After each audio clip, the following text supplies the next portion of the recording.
எல்லோருக்கும் வணக்கம். வெற்றிகரமாக போயிட்டு ஓட்டு போட்டு வந்துட்டுங்க. காலையிலேயே நாங்கள் வந்து 5 மணிக்கு கிளம்புனோம். 5 மணிக்கு கிளம்புனதால தான் அவ்வளோ டிராஃபிக் இல்லை. ஆனால் இப்போ நாங்கள் வரும்போது இப்போ நாங்கள் வீட்டுக்கு வந்து 1:30 மணிக்குங்க. வர வழியில் பார்த்தீங்கன்னா, அதாவது சேலம் டு சேலம் கூட இல்லை, நாங்கள் சங்ககிரியில் தான் உள்ளேருந்து ஊருலேருந்து சங்ககிரியில் வந்து மெயின் ரோடுக்கு வந்தோம். அங்கேருந்து நாங்கள் கோயம்புத்தூர் வரத்துக்குள்ளே எங்கன்னா லட்சக்கணக்கான காருங்க, வெறும் காரு தான். பஸ்ஸு எங்கேயோ ஒன்று, நான் எனக்கு தெரிஞ்சு 2-3 பஸ் தான் நான் பார்த்துருப்பேன் அந்த 3 மணி நேரம் ட்ராவலில். ஃபுல்லாக காரு தான். ஓட்டு போட வராங்களா இல்லை போகிறதுக்கு போகிறாங்களா, இங்கே போட வராங்களா தெரியல. 2 பக்கம் பயங்கரமான டிராஃபிக், பயங்கரமான காரு, பைக்கு, காரு. ஆனால் காலையில் வந்து கார் எல்லாம் கம்மி. ஆனால் வெறும் 2 வீலர் தான். அவ்வளோ 2 வீலர் காலையில் போனது, வெயிலுக்கு முன்னே போகலான்னு போயிருப்பாங்க மாதிரி இருக்குது. அவ்வளோ கூட்டங்க. ஆனால் நாங்கள் காலையில் போனதுனால சீக்கிரம் 9 மணிக்கெலாம் ஓட்டு போட்டு வெயிலுக்கு முன்னாடி கிளம்பி வந்துட்டோம் நாங்கள். அப்புறம் வர வழியில் ஓமலூரில் வந்து எப்போயுமே ஒரு இடத்துல வந்து போன வருஷம் இதே டைமில் தான் நாங்கள் நுங்குலாம் வாங்கி நிறையா சாப்பிட்டோம் நாங்கள் போனப்போ. இப்போ அதே மாதிரி வர வழியில் இருந்ததுன்னு சொல்லிட்டு நான் கொஞ்சம் நுங்கு வாங்கிட்டு, ஃப்ரீயா சாப்பிடலாமா என்னன்னு தெரியல, ஆனால் நான் வாங்கிட்டு பார்த்துட்டேன், நெட்டில் பார்த்துட்டேன். சாப்பிடலாங்களா? ஆனால் ரொம்ப எலசா இருக்கும். முத்தி இருக்கிறதெல்லாம் சாப்பிட்டா வயிறு கடுப்பாயிடும். கடுப்பாயிடுமா? கடுக்குன்னுவாங்க ஒரு மாதிரி, அதாவது வயிறு வலி வந்துடும் ஒரு மாதிரி. ஆனால் இங்கெல்லாம் வந்து நான் வாங்கினேங்க கோயம்புத்தூர்ல இது வரைக்கும். இது 10 ரூபா ஒன்றுன்னு சொல்கிறாங்களா, அதனால் இது வரைக்கும் நான் வாங்கினதே கிடையாது. ஆனால் அங்கே வந்து போன வருஷம் 10 கொடுத்தாங்க. ஆனால் இந்த வருஷம் வந்து 50 ரூபாய்க்கு 8. அப்பா, நான் 100 ரூபாய்க்கு வந்து 16 நுங்கு வாங்கிட்டு வந்தேன். பரவாயில்ல தானே, இது ஒன்று 10 ரூபான்னா நாளுக்கு நாள் ரேட் ஏறிட்டே போகுது இல்லை? பரவாயில்ல ஃப்ரீயா ஒன்று. நானுமே எங்கள் வீட்டுக்காரர்கிட்ட ஒரு 4 பனை மரத்தை வைக்கலாம்ப்பா காட்டில் இருந்தால் சொல்லிட்டு இருக்கேன். அப்புறம் சரி, நுங்கு வாங்கினா ஒரே நாளைக்கு சாப்பிட்டுடணும், அடுத்த நாள் இருந்தால் கொஞ்சம் நல்லா இருக்காது, முற்றிடும். பனங்காய் வந்தால் நம்ம நாளைக்கு கூட சாப்பிட்டுக்கலாம்னு சொல்லிட்டு இது ஒரு 100 ரூபாய்க்கு 5 பனங்காய் வந்து 100 ரூபான்னு கொடுத்தாங்க. இது 5 3 15, பெருசு 2 சின்னது கொடுத்தாங்க. சரி, கஷ்டப்படுறாங்க வெயில், இதை நம்ம ஒரு நுங்கு எக்ஸ்ட்ரா கம்மியெல்லாம் கேட்க முடியாது இல்லையா அப்படின்னு சொல்லிட்டு இது 100 ரூபாய், இது 100 ரூபாய். 200 ரூபாய்க்கு வந்து பனங்காவும் நுங்கும் வாங்கிட்டு வந்தாங்க 200 ரூபாய்க்கு. அப்புறம் கரும்பு ஜூஸ் குடிச்சிங்களா? கரும்பு ஜூஸ் கிடையாதுங்க. அப்படியா? திராட்சை வாங்கின ஒரு இடத்துல கம்மியாக 100 ரூபாய் கிலோ. பிரியாவுக்கு கொய்யாக்காய் வாங்கிட்டு வந்தேன். அப்புறம் ஒரு இடத்துல மாம்பழம் இருந்தது. வர வயலெல்லாம் கொஞ்சம் வாங்கிட்டு வந்து வீட்டுக்கு சேர்ந்தாச்சு. இப்போ வந்து அடுத்தது நம்ம ஒரு சமையலோட, எங்கள் வீட்டில் எல்லாரும் அவங்களுடைய ஜனநாயக கடமையை முடிச்சிட்டாங்க. இந்த வருஷம் வந்து ஒரு நல்ல ஆட்சி நல்லா அமையணும், மக்களுக்கு ஜனங்களுக்கு எல்லாருக்கும் நல்லது நடக்கணும். இப்போ இந்த காயிற வெயிலையும் போய் பாருங்க ஜனங்களை. எந்த வருஷமே இல்லையாங்க இந்த வருஷம் மாதிரி ஓட்டு போகிற வர ஜனங்க வந்து எந்த வருஷமும் அந்த மாதிரி இல்லை. இப்போ 12 மணிக்குள்ளவே எவ்வளோ கோடிக்கணக்கில் ஓட்டெல்லாம் பதிவாயிடுச்சுன்னு சொல்லிட்டு நான் வரும்போதெல்லாம் ஃபோனில் பார்த்துட்டே வந்தேன். பையன் இல்லைம்மா, என்ன மாதிரி பைத்தியமாயிட்டாமா, இது வந்து நம்மளோட உரிமை இல்லையா, நான் எப்படி சொல்கிறதுன்னு தெரில. அந்தளவுக்கு வந்து ரொம்ப ரொம்ப சந்தோஷமாக ஓட்டு போட்டு வந்தேன். பார்ப்போம் 4ஆம் தேதி யாருக்கு எப்படின்னு சொல்லிட்டு ரிசல்ட்டு பார்ப்போம். இப்போ வந்து பணம் சாப்பாடு வந்து பிரியா என்னை வந்து எந்த வேலையும் செய்ய வேணாம்னு சொல்லிட்டாங்க. நான் வந்து என்ன சொன்னேன்னா, ஏமா அங்கெல்லாம் நான் செஞ்சது தானே சின்ன சேலம்ல இருக்கும்போது, இப்போ ஏன் அப்படிங்கிறீங்களா? இப்போ 8வது மாதம் கவனமா இருக்கணும், பத்திரமா இருக்கணும். நாங்கள் இருக்கும்போது வீடு பெருக்கு அதான் எல்லாம் சொன்னோம். அதுதான் நாங்கள் ஆள் யாருமே இல்லையா, பிரியா மட்டும் தான் தனியாக இருக்கு. அதனால எந்த வேலை செய்ய வேணாம், சாப்பிட்டு காலையில் கொஞ்சம் சாப்பாடு மட்டும் செஞ்சு வச்சுட்டு போயிருந்தேன். அதை சாப்பிட்டு நீ ரெஸ்ட் எடு அப்படின்னு சொல்லிட்டு போயிட்டோம். அப்புறம் அவங்க பால் வீட்டுறது சாம்பார், ரசம், குழம்பு, பொரியெல்லாம் கொடுத்துட்டாங்களாம். சாப்பிட்டாச்சா? சாதம் மட்டும் நீ வெடிச்சுக்கு பிரியா, குழம்பு கொடுத்துக்கிறாங்க, நாங்கள் சாப்பிட்டுக்கிறோம் அப்படின்னு சொல்லிட்டு பிரியா சாதம் வச்சாச்சு. இப்போ வந்து நாங்கள் போய் பனங்காய் நுங்கு சாப்பிட்றோம். அடுத்தது நம்ம ஒரு சமையலோட பார்க்கலாம். 1 கப்பு பச்சரிசி, இந்த கப்பில் இது வந்து 1/4 கப்பு. 1 கப்பு பச்சரிசிக்கு எல்லா பொருளையுமே நம்ம வந்து இந்த 1/4 கப்பு இந்த அளவு தான் எடுக்க போகிறோம். துவரம்பருப்பு 1/4 கப்பு, கொள்ளு 1/4 கப்பு, உளுத்தம்பருப்பு 1/4 கப்பு, பச்சைப்பயிறு 1/4 கப்பு,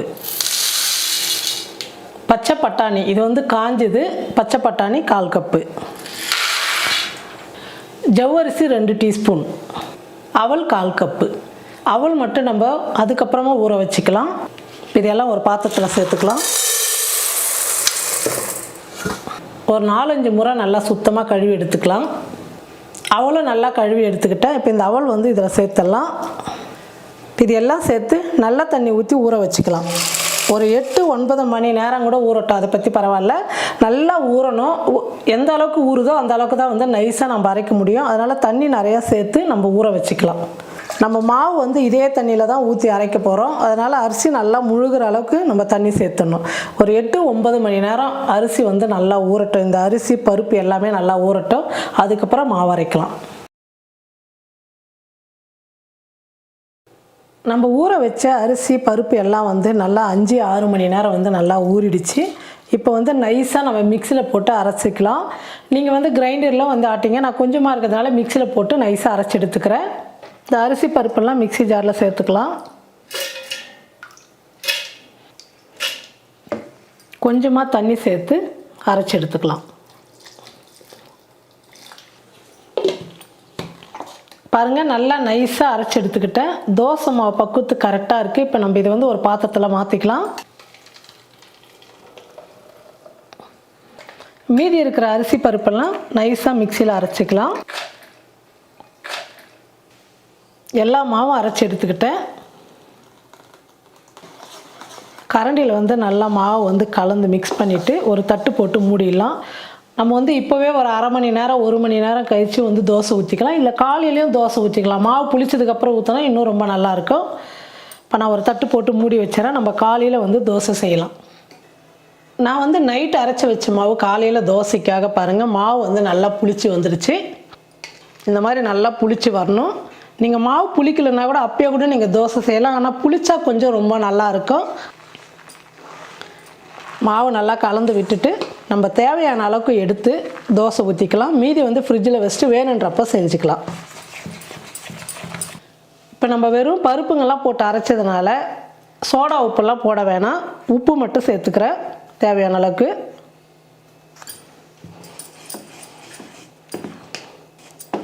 தோசைக்கு வந்து இந்த அளவுக்கு இருந்தால் போதும். இன்னும் தண்ணியெல்லாம் சேர்க்க வேணாம். இப்போ நம்ம தோசை ஊற்றிக்கலாம். ஸ்டவ் பற்ற வச்சு தோசைக்கல்லை வச்சுட்டோம். தோசைக்கல் வந்து நல்லா சூடு ஏறிடுச்சு. இப்போ நம்ம வந்து தோசை ஊற்றிக்கலாம். எவ்வளோ முடியுமோ அவ்வளோ நைஸாக ஊற்றுங்க. நல்லா சூப்பராக வரும், மொறு நல்லா தோசை. ஒரே முறை ஊற்றிட்டு அப்படியே சுற்றி தள்ளிட்டு வந்தீங்கன்னா தோசை வந்து நல்லா நைஸாக நல்லா வரும். கொஞ்சம் சூடு ஏறினதுக்கப்புறம் நம்ம வந்து எண்ணெய் வந்து மேலே விட்டுக்கலாம். பாருங்கள், மேல் மாவெல்லாம் நல்லா வெந்துடுச்சு. இப்போ வந்து எண்ணெய் விட்டுக்கலாம். இந்த தோசை வந்து எண்ணெய் கொஞ்சம் நிறையா சேர்த்திங்கன்னா நல்லா மொறுமொறுப்பாக நல்லாயிருக்கும். பாருங்கள், தோசை வந்து ஃபுல்லாகவே வெந்துடுச்சு. நீங்கள் வேணும்னா திருப்பி போட்டுக்கலாம், இல்லைனா இப்படியே கூட எடுத்துக்கலாம். நான் வந்து ஒரு கொஞ்சம் நேரத்துக்கு வந்து ஒரு 30 செகண்ட் வந்து திருப்பி போட்டுக்கிறேன். பாருங்கள், எந்த அளவுக்கு நல்லா கலராக நம்ம வந்து பருப்புங்கள்லாம் சேர்த்ததுனால கலராக நல்லா சூப்பராக வந்திருக்கு தோசை. நீங்கள் மாவு புளிக்க வைக்காமல் உடனே கூட 1 மணி நேரத்தில் கூட நீங்கள் செய்யலாம். மாவு ரொம்ப புளிச்சிட்டா கூட சில பேருக்கு பிடிக்காது. நீங்கள் அரைச்சி 1 மணி நேரம் வச்சுட்டு ஒரு 7 மணிக்கு வந்து நைட்டு அரைக்கிறீங்கன்னா ஒரு 8-8:30 நீங்கள் டிஃபன் ஊற்றுறீங்கன்னா கரெக்டாக இருக்கும். நீங்கள் அந்த மாதிரி செஞ்சுக்கலாம். இப்போ 2 பக்கம் வெந்துருச்சு, எடுத்துக்கலாம்.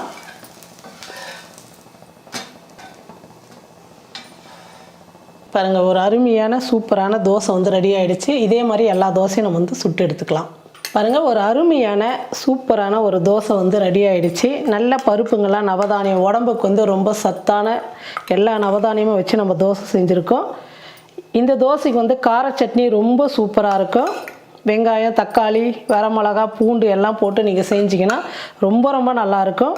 நீங்களும் இந்த மாதிரி வந்து நவதானியத்தை வச்சு ஒரு அருமையான தோசை செஞ்சு பார்த்துட்டு எப்படி இருக்குன்னு சொல்லிட்டு மறக்காமல் கமெண்ட் பண்ணுங்கள்.